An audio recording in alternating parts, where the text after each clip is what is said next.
Welcome to Sophia Coaching Center. Today PGTRB Max Unit 10 Probability Theory la random variable தான் பார்க்க போறோம். So random variable அப்படினா என்ன அப்படினா ஒரு random experimentல உள்ள outcomes எல்லாமே வந்து என்ன அப்படினு சொன்னாக்க நமக்கு வந்து random variable தான். Suppose நம்ம வந்து ஒரு coin toss பண்ணோம் அப்படினா ஒன்னு head tail இது ரெண்டுமே வந்து என்ன அப்படினா random variable. அதே மாதிரி throwing a dice ஒரு dice வந்து throw பண்ணோம் அப்படினா நமக்கு கிடைக்கிற என்னென்ன வேல்யூஸ்லாம் வரும் அப்படினா random variable வந்து x அப்படினு எடுத்துட்டோம்னா அதுல வந்து 1 2 3 4 5 6 இது எல்லாமே வந்து random variable. அதோட probability என்ன அப்படினா 1 விடுறதுக்கான probability வந்து 1/6 and 2 விழணும் அப்படினா அதுக்கும் 1/6 தான். each with probability வந்து என்ன அப்படினா 1/6 அப்படினு சொல்லுவோம்.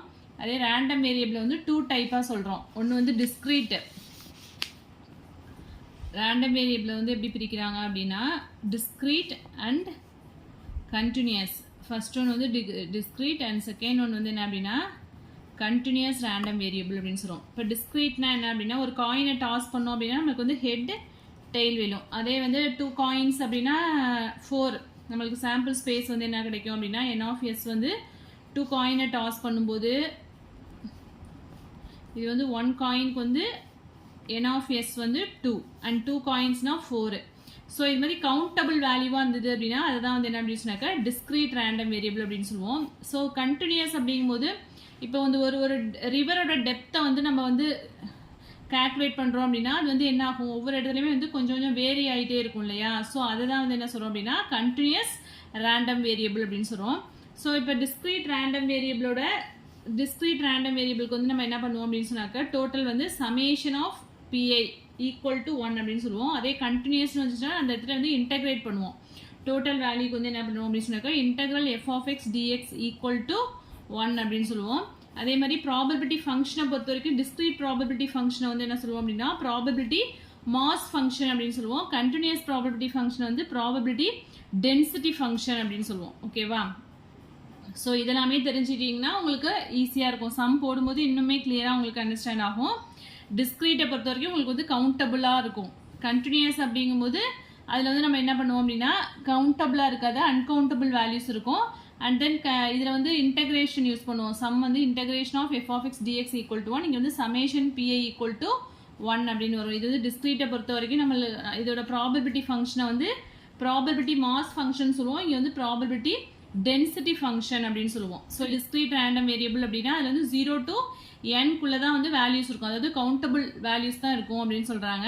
when toss a coin twice காயினை வந்து ட்வைஸ் டாஸ் பண்ணோம் அப்படின்னா என்னென்ன ரேண்டம் வேரியபிள் எடுத்துக்கும் அப்படின்னா random variable of getting head takes values. அதில் வந்து ஹெட்டே இல்லாமல் இருக்கலாம், ஆர் 1 ஹெட் இருக்கலாம், ஆர் 2 ஹெட் இருக்கலாம். அதுதான் இங்கே random variable x equal to 0ங்கிறது என்ன நோ ஹெட், 1ங்கிறது என்ன அப்படின்னா ஒரே ஒரு ஹெட் கிடைக்கிறதுக்கான ப்ராபபிலிட்டி, 2ங்கிறது வந்து என்ன அப்படின்னா 2 ஹெட். அதுதான் இங்கே discrete random variableக்கு எக்ஸாம்பிள் கொடுத்துருக்காங்க. And then continuous random variable அப்படிங்கும்போது if the random variable takes on all values within a certain interval அப்படின்னாலே இப்போ 0,1 அப்படின்னா 0க்கு 1 இடையில நிறைய fractional values வரும் இல்லையா. 0.1 0.001 அப்படின்னு எழுதலாம், 0.0001 அப்படின்னு எழுதலாம். ஸோ 0 to 1குள்ளே நம்மளுக்கு வந்து மெனி வேல்யூஸ் இருக்கும். ஸோ அது வந்து இந்த வேல்யூ தான் அப்படின்னு நம்மளால சொல்ல முடியாது. அதுதான் வந்து கண்டினியூஸ் ரேண்டம் வேரியபிள். ஸோ அதில் வந்து எப்படி இருக்கும் அப்படின்னா இன்டர்வலாக இருக்கும் வேல்யூஸ். நெக்ஸ்ட் ஒரு நோட் கொடுத்துருக்காங்க பாருங்க. If x1 x2 are random variable and k is a constant then kx1 kx2 x1 plus or minus x2 x1 x2 kx1 plus kx2 are also random variable. So x1ம் x2ம் ரேண்டம் வேரியபிளாக இருக்கும்போது k வந்து கான்ஸ்டன்டாக இருந்ததுன்னா அந்த கான்ஸ்டன்டாக மல்டிப்ளை பண்ணாலோ ரெண்டு ரேண்டம் வேரியபிளை வந்து ஆட் பண்ணும்போதோ சப்ராக்ட் பண்ணும்போதோ மல்டிப்ளை பண்ணும்போதோ கான்ஸ்டன்ட்டோட மல்டிப்ளை பண்ணி ஆட் பண்ணும்போதோ அது எல்லாமே வந்து என்னவா இருக்கும் அப்படின்னு சொன்னாக்கா ரேண்டம் வேரியபிளாக தான் இருக்கும். ஸோ ஆல்ரெடி சொன்ன மாதிரி discrete random variable நம்ம ப்ராபபிலிட்டி ஃபங்க்ஷன் வந்து என்ன சொல்லுவோம் அப்படின்னா ப்ராபபிலிட்டி மாஸ் ஃபங்க்ஷன் அப்படின்னு சொல்லுவோம். ஸோ அதுக்குள்ள formula p of x equal to xங்கிறது pi, that is summation pi அப்படின்னு எழுதுவோம். இது வந்து probability mass function for discrete random variable.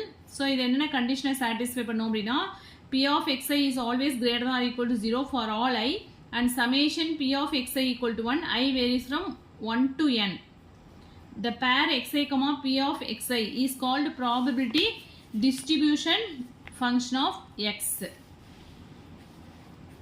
Next வந்து ப்ராபபிலிட்டி டென்சிட்டி ஃபங்க்ஷன் அப்படின்னா என்ன அப்படின்னா கண்டினியூஸ் ரேண்டம் வேரியபிளில் நம்ம ப்ராபபிலிட்டி ஃபங்க்ஷன் எப்படி சொல்லுவோம் அப்படின்னா ப்ராபபிலிட்டி டென்சிட்டி ஃபங்க்ஷன் அப்படின்னு சொல்லுவோம். ஸோ அதுக்குள்ள கண்டிஷன் எஃப் ஆஃப் எக்ஸ் இங்கே வந்து என்ன அப்படின்னா இன்டகிரேட் பண்ணுவோம். F of x always greater or equal to 0 and integral minus infinity to plus infinity f of x into dx equal to 1. So இந்த கண்டிஷன்லாம் வெரி வெரி இம்பார்ட்டன்ட். உங்களுக்கு ஆப்ஷனில் கொடுக்கும்போது இங்கே லிமிட்டை கூட சேஞ்ச் பண்ணி கொடுப்பாங்க. இன்டெக்ரல் 0 டு இன்ஃபினிட்டின்னு கொடுத்துருவாங்க. ஆர் இங்கே வந்து ஈக்குவல் டு 1 பதிலாக 0ன்னு கொடுத்துருவாங்க. ஸோ இதெல்லாம் வந்து ரொம்ப மைன்யூட்டாக சின்ன சின்ன லிமிட்ஸை கூட வந்து கரெக்டாக பார்த்துக்கணும். Integral minus infinity to plus infinity f of x dx equal to 1. இது வந்து எதுக்குள்ள கண்டிஷன் அப்படின்னா ப்ராபபிலிட்டி டென்சிட்டி ஃபங்க்ஷன். ஓகேவா? So the probability P of E equal to integral over E f of x into dx. Next ஒரு remark கொடுத்திருக்காங்க பாருங்க. In discrete random variable x, the probability at a point P is not 0. Discrete random variable பொறுத்த வரைக்கும் நமக்கு வந்து probability at a point constant pointல வந்து என்னவா இருக்காது அப்படின்னா not 0 is not equal to 0 ன்னு சொல்றாங்க for some fixed C. But in continuous random variable x, P of x equal to என்ன ஆயிடும் அப்படின்னா 0 for all C. ஸோ இது ஒரு ரிமார்க் கொடுத்துருக்காங்க. டிஸ்கிரீட்டை பொறுத்த வரைக்கும் நான் ஜீரோவாக இருக்கும். கண்டினியூஸில் வந்து என்ன அப்படின்னா P of x equal to Cங்கிறது 0 ஆகிடும். Cங்கிறது என்ன அப்படின்னா for some fixed point C. Next வந்து probability distribution function or cumulative distribution function அப்படின்னு சொல்லலாம். ஸோ இதில் உள்ள ப்ராப்பர்ட்டிஸ்மே எல்லாமே வந்து வெரி வெரி இம்பார்ட்டன்ட் தான். ஸோ ப்ராபபிலிட்டி டிஸ்ட்ரிபியூஷன் ஃபங்க்ஷன் வந்து எப்படி டிஃபைன் பண்ணுறோம் அப்படின்னா capital F of x that is P of x less than or equal to x. இதான் வந்து நம்ம டிஃபைன் பண்ணிருக்க condition. Equal to integral minus infinity to x f of x into dx. Continuous random வேரியபிளாக இருக்கும்போது அதே டிஸ்கிரீட்டுக்கு வந்து என்ன அப்படின்னா summation xi less than or equal to x P of xi. Capital F of எக்ஸ்ங்கிறது என்ன அப்படின்னா டிஸ்ட்ரிபியூஷன் ஃபங்க்ஷன். ஸோ இதுக்குள்ள ப்ராப்பர்ட்டிஸ் என்ன அப்படின்னா எஃப் ஆஃப் எக்ஸ் வந்து என்ன அப்படின்னா ஒரு non decreasing function of x. So இதெல்லாம் வந்து ஆல்ரெடி பிஜிடிஆர்ல கேட்ட கொஸ்டின். f of x அதாவது டிஸ்ட்ரிபியூஷன் ஃபங்க்ஷன் வந்து என்ன அப்படின்னா ஒரு non decreasing function. And then 0 less than or equal to f of x less than or equal to n. Distribution ஃபங்க்ஷனோட லிமிட் வந்து எப்படி இருக்கு அப்படின்னா 0 to 1 இருக்கும். மைனஸ் இன்ஃபினிட்டி எக்ஸோட வேல்யூ வந்து minus infinity less than x less than infinity. இதுவுமே already கேட்ட கொஸ்டின் தான். And then f of minus infinity அப்படின்னா limit x tends to minus infinity integral minus infinity to x f of x into dx equal to 0. And f of infinity அப்படின்னா limit extends to infinity integral minus infinity to x f of x dx equal to 1. so இந்த limits எல்லாமே வந்து நல்லா பார்த்துக்கோங்க. for any real constants a and b and a less than b p of a less than x less than or equal to b f of b minus f of a. so இந்த limit என்னவா இருந்தாலுமே நமக்கு வந்து இங்க என்ன வரும் அப்படின்னா f of b minus f of a அப்படின்னா வரும். and then f of x equal to small f of xங்கிறது என்ன அப்படின்னா d by dx of capital f of x. அதாவது டிஸ்ட்ரிபியூஷன் ஃபங்க்ஷனை டிஃபரன்ஷியேட் பண்ணா நமக்கு என்ன கிடைக்குது அப்படின்னா small f of x. அதான் இங்க கொடுத்துருக்காங்க. இதுவுமே ஆல்ரெடி டிஆர்பில கேட்ட கொஸ்டின் தான். f dash of x ங்கிறது என்ன அப்படின்னா small f of x. that is probability density function கிடைச்சிரும். so small f of xங்கிறது என்ன ப்ராபபிலிட்டி டென்சிட்டி ஃபங்க்ஷன் ஆல்ரெடி பார்த்தது தான். ஸோ டிஸ்ட்ரிபியூஷன் ஃபங்க்ஷனை டிஃபரன்ஷியேட் பண்ணோம் அப்படின்னா நமக்கு என்ன கிடைக்குது ப்ராபபிலிட்டி டென்சிட்டி ஃபங்க்ஷன் கிடைக்குது. டிஸ்கிரீட் டைப்ல P of A less than or equal to x less than or equal to b இங்கே பார்த்தோம் இல்லையா. for any real constants a and b a less than b இருந்ததுன்னா P of A less than x less than or equal to b வந்து என்ன f of b minus f of a. அதே இங்கே a less than or equal to x less than or equal to b ரெண்டுமே less than or equal to இருந்ததுன்னா இங்கே என்ன வந்துடும் P of x equal to a plus f of b minus f of a ன்னு வரும். அதே மாதிரி strictly less than இருந்ததுன்னா இந்த கண்டிஷன் அண்ட் இங்கே less than இருந்தது அப்படின்னா P of x equal to a minus P of x equal to b plus f of b minus f of a ன்னு வரும். இங்கே வந்து சேஞ்ச் ஆகி வரும். பட் கண்டினியூஸ் டைப்பில் வந்து எல்லாமே ஈக்குவல் அப்படின்னு வரும். இந்த எப்படி இன்டர்வல் இருந்தாலுமே நம்மளுக்கு வந்து என்ன அப்படின்னா கண்டிஷன்ஸ் எல்லாமே வந்து ஈக்குவல் வந்துடும். But it is not true in discrete type. Discrete டைப்பில் வந்து என்ன ஆன்சர் வந்து சேஞ்ச் ஆகுது இல்லையா, அதான் இங்கே சொல்லியிருக்காங்க. ஸோ அதுக்கு ரிலேட்டடாக உள்ள எக்ஸாம்பிள்ஸ் இதெல்லாம் வந்து நெக்ஸ்ட் வீடியோவில் பார்க்கலாம். இதில் ஏதாவது டவுட்ஸ் இருந்தது அப்படின்னா கமெண்ட் செக்ஷனில் கமெண்ட் பண்ணுங்கள். என் வீடியோ பிடிச்சினா லைக் பண்ணுங்கள், ஷேர் பண்ணுங்கள், சப்ஸ்கிரைப் பண்ணுங்கள். தேங்க்யூ.